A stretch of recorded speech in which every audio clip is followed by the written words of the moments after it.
wabarakatuh. Perkenalkan, nama saya Diandra Putri Sopyananita dari kelas 10 AKKL 1 absen 22. Saya di sini akan menjelaskan tentang bentuk-bentuk struktur organisasi.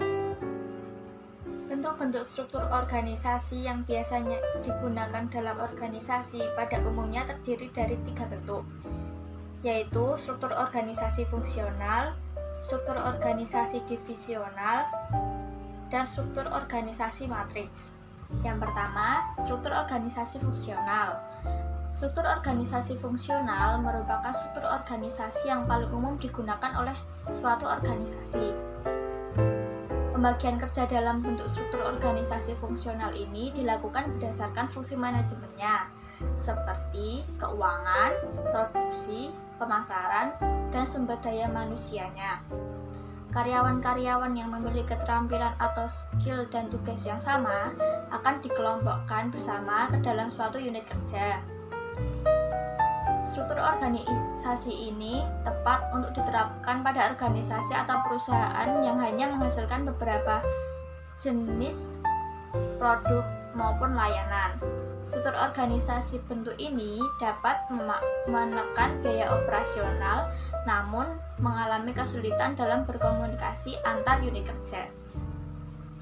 Yang kedua, struktur organisasi divisional.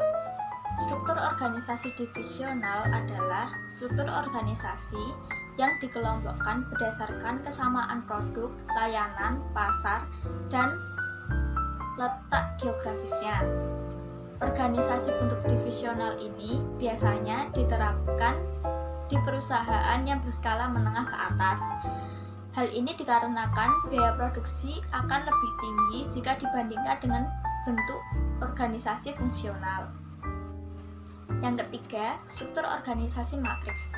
Struktur organisasi matriks merupakan kombinasi dari struktur organisasi fungsional dan struktur organisasi divisional dengan tujuan untuk menutupi kekurangan-kekurangan yang terdapat pada kedua bentuk struktur organisasi tersebut.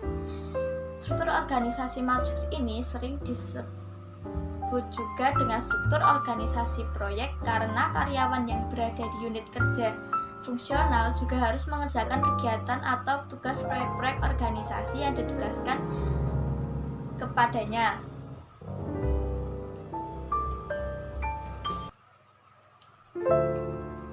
Struktur organisasi matriks ini mengakibatkan terjadinya multikomando di mana seorang karyawan diharuskan untuk melaporkan kepada dua pimpinan, yaitu pimpinan di unit kerja fungsional dan pimpinan proyek.